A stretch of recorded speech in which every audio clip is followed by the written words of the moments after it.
business owners, or work in a managerial position? Most of us. Okay, and how many of you saw COVID coming?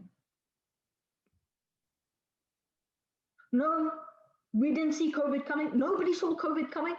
Yeah, I think unless your name is Nostradamus, I really don't think that you saw this coming or anybody saw this coming. To be fair, even with Nostradamus, I find it very, shall I say, intriguing that all of his prophecies seem to come true after the fact rather than before, so which I find quite interesting. But the bottom line is nobody saw this coming. And the thing is that as entrepreneurs, as business owners, we've come to expect that unpredictability is part of this journey. Things won't always go to plan, right? But that's within some level, still some parameters of normality. This is not your PowerPoint presentation not working when you want it to, or this is not somebody turning up to give you a delivery right when you're about to start a talk. This was obviously a lot more, in terms of scale, a lot larger than that. And the thing is that, as this was completely unexpected, unpredictable, and it felt like it came out of nowhere, almost like a tsunami or like an earthquake. Now, as we are human, which, Marilyn has explained so well, Andrea explained so well as well before her, we are wired for certain responses. When we sense danger, we go into fight or flight, freeze. All of these are survivals. Survival, this is the frame of the mindset of survival. And that is what happened to most of us. When this came, most people that I know, they all went into survival mode. Now, the problem with survival mode is that you're not supposed to stay there, right? It's not a long-term strategy. Exactly like Marilyn said, it's, your body is not supposed to be constantly stressed. The same way your business is not supposed to be constantly in survival mode. What happens when you do stay in survival mode? Because at that particular time, our mindset is far more to do with coping, just getting through the day. Everything is about getting through the day. Let me get through this day. Let me get through this week. And it almost becomes denial to a certain degree that, what, if I close my eyes, this is going to disappear, right? 1 month, 2 months, whatever it is, I just need to make sure I can get through this and it will all disappear. And the problem is that doesn't happen. The world has changed completely from what we knew at the beginning of the year. And the other problem with survival mode is when all of your resources are deployed towards surviving, the one thing that you can't do is to thrive. And how do you thrive if your full concentration is on surviving? And what that means is that, it's almost like if you imagine a tsunami, it's us clinging onto a tree a year after the wave has come and gone. It's important to do that. It was crucial to do it when it happened, but not now, not so much time later, because what we're doing is that we're missing out on thriving. And I know some of you are probably thinking that I'm a little bit crazy, possibly, but not about this. I mean, you're probably thinking, how, in these circumstances, who could thrive, right? That's just being a bit silly. That it's not all a mind trick, just saying to yourself, no, everything is fine, and you will suddenly find yourself in a completely different situation. No, you won't. But what I don't agree is that there is no way to thrive. And despite what the media says, despite the buzzwords of this particular year, which, it's very irritating. And I almost want to slap myself when I say these particular words, especially unprecedented. These unprecedented times. they actually aren't that unprecedented. COVID may be, yes, but the economic depression, the recession, which they're talking about, is coming with it. Is just, I mean, the economy isn't predicted to come back up until 2022. That is not unprecedented. What caused it this time is different, but it's not unprecedented. The nearest time we have, looking back at our past, that was very similar, not in cause, but definitely in effect, was the 2008 GFC, the global financial crisis. Again, very similar. Who saw that coming? Maybe insiders, but I mean, for us, for normal people, we didn't see that coming, that something like that is going to happen. It triggered one of the worst recessions in human history. But, and luckily there is a but, because otherwise this would be a very depressing talk, but there is a but. And the but is some of the companies that we know today as household names and as massive stock value, stock exchange valuations and huge companies, they were born in 2008 or just after. Who am I talking about? WhatsApp, Groupon, Airbnb, and we'll come to that one later, but Uber. All of these companies were born in 2008. When everyone else was talking about survival, these guys were thriving. So it is possible. It is possible to thrive, even when circumstances are difficult. And that's what I'd like to talk to you about today. So, any guesses? I mean, I know it will be a bit difficult, perhaps. Maybe you can type it in or you can mouth it, and I will try and understand what you're saying. But the major difference between the ones who concentrated on surviving and these giants that we have today who thrived.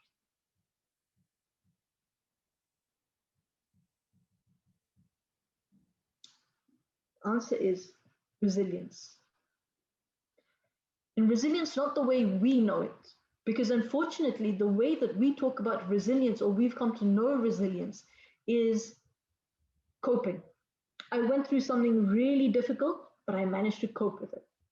And that is what we think resilience is, and it's not.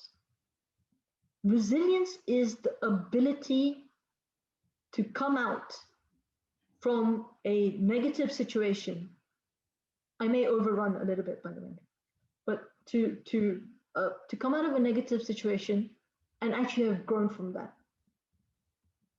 So to come out of something not having survived it, but come out of something thriving. And that is what this talk is all about, what the whole day has been about how to thrive. So, okay, fine, that's great. Resilience sounds great. And this, by the way, this definition comes from, this take on resilience, or this definition of resilience comes from positive psychology. And I think most of us are probably quite familiar with positive psychology. Are we? Yep. Yeah. Quite a few of us. But in case for those of us that don't really know about positive psychology, psychology traditionally focuses on what makes us sad and how to make us feel better. Positive psychology is focused on the people who are weirdly and wonderfully happy and very content with their lives, or very successful. So the idea of positive psychology is, okay, let's study their behavior. Let's study what they're up to, so that possibly we could learn from that. So there could be some lessons for the rest of us. So it sounds wonderful, resilience. Now, when you say it's a great word, but what does that actually mean? What does it mean to practice resilience or to be resilient? How do you do that? And this is the second surprising thing.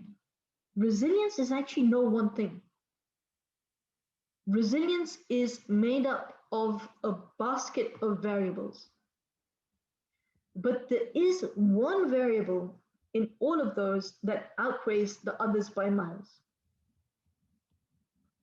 And what this is it's optimism. optimism is what makes up the majority of resilience. Now, optimism is optimists on average live 15 years more than their counterparts. They are less likely to suffer from anxiety and depression. They are less likely to die of heart attacks.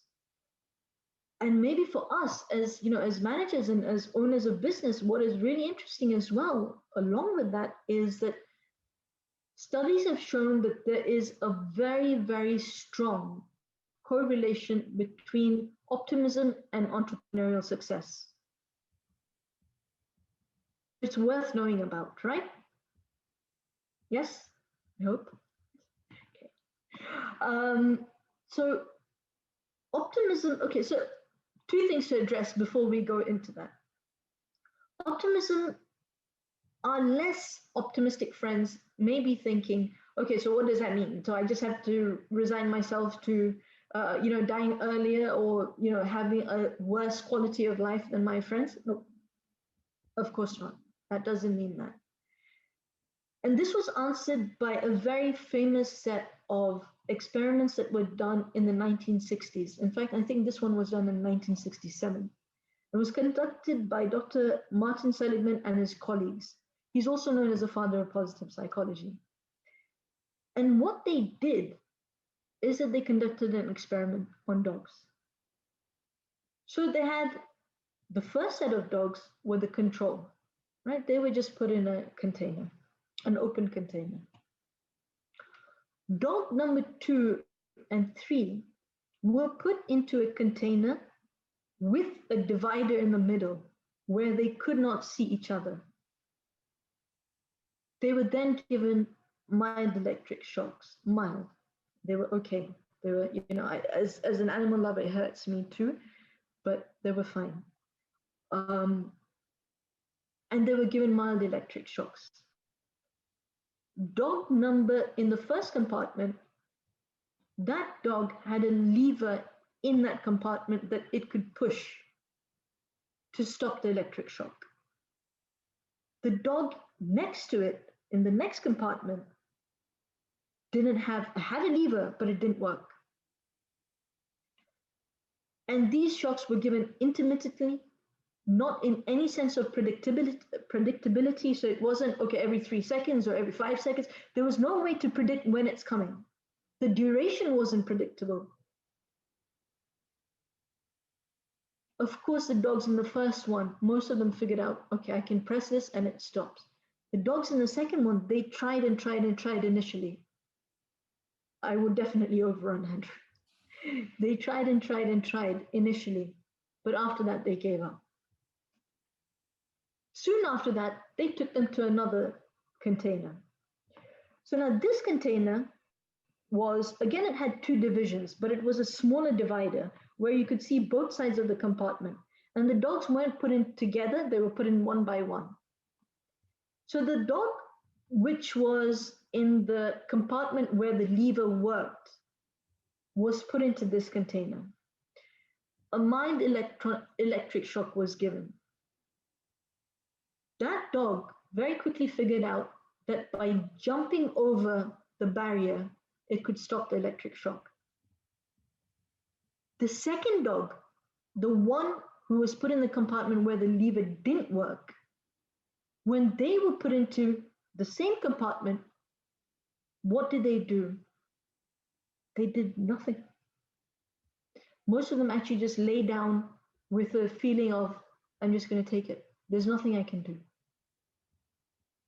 And that became known as learned helplessness. But the breakthrough in that is that if we can learn to be helpless, we can learn to be optimistic. And I thought optimism is a way of thinking. It's behavior. It's not a quality. It's not a personality trait. And my optimistic friends, or the ones who consider ourselves optimists, this applies to you too. Because as an optimist, I know I have found myself in a very, very dark place previously, previously a few years ago, again, work related, and that ended almost at the brink of a nervous breakdown. So I too went there. All of us, we've been there. So it's not important to be an optimist. It's important to think like an optimist, or to have optimistic thinking and optimistic behavior. So how do you do that?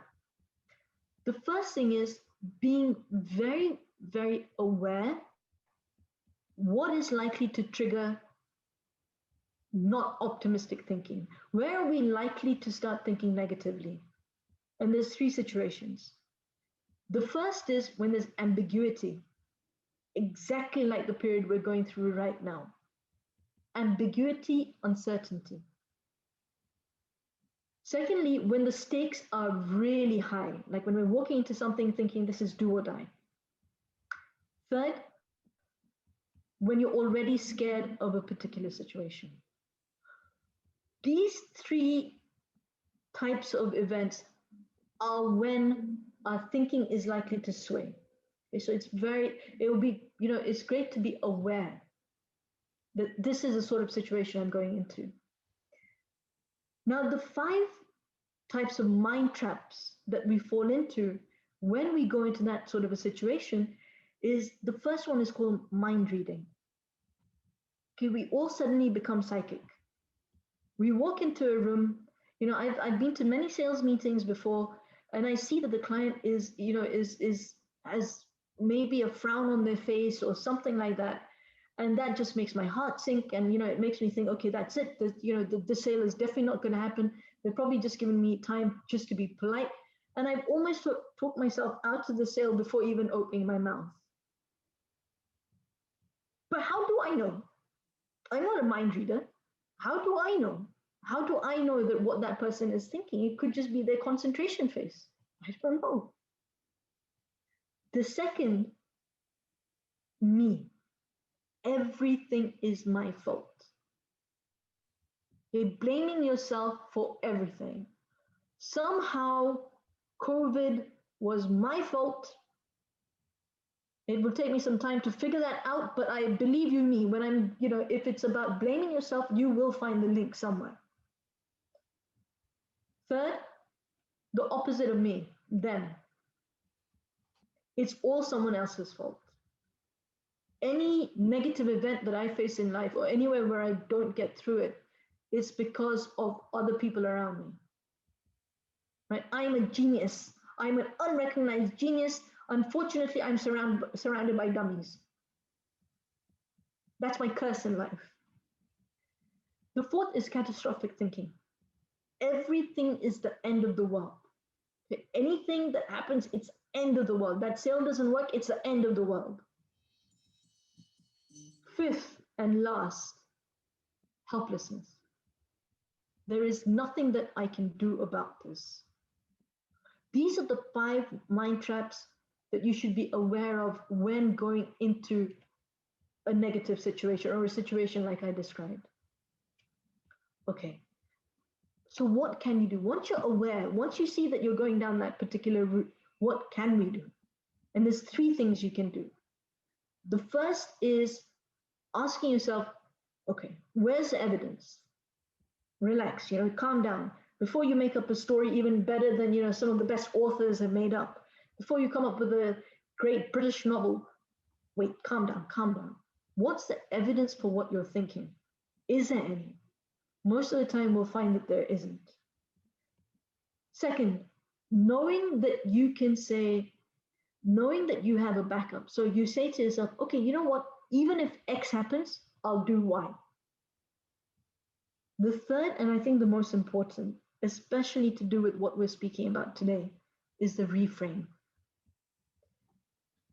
Survivors and thrivers look at the same situation, but with very different eyes. The thrivers reframe it, and that leads to that optimism.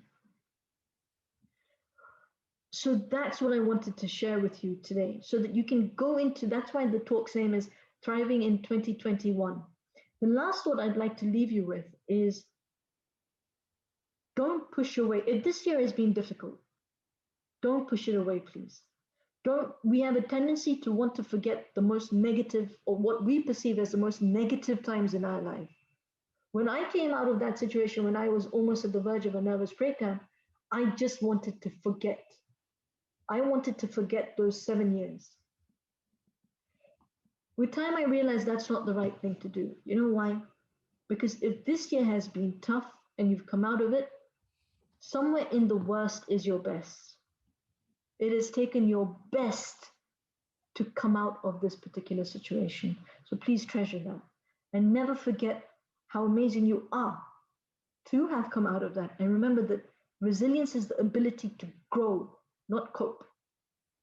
So I wish you a very, very happy 2021 and make 2020 the cornerstone of your success. Thank you very much.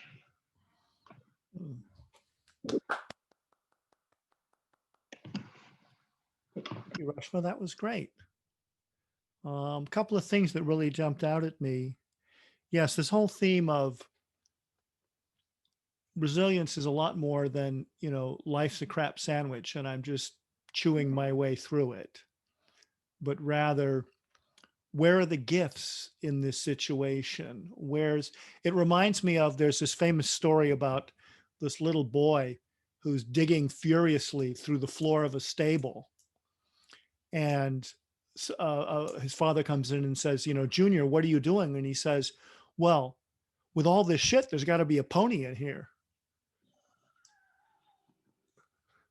And I think that's, your question of what made the people of, Uber and Airbnb and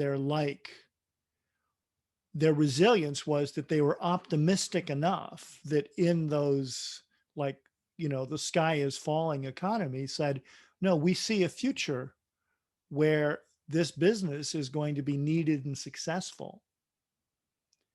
And I think that the powerful message that optimism isn't just, like a lucky gift that some people got when they were born and other people didn't, that you can actually cultivate it and practice it. And that the things to watch out for is our tendency to read people's minds, to believe it's either my fault or it's their fault, or that it's the end of the world and there's nothing I can do about it.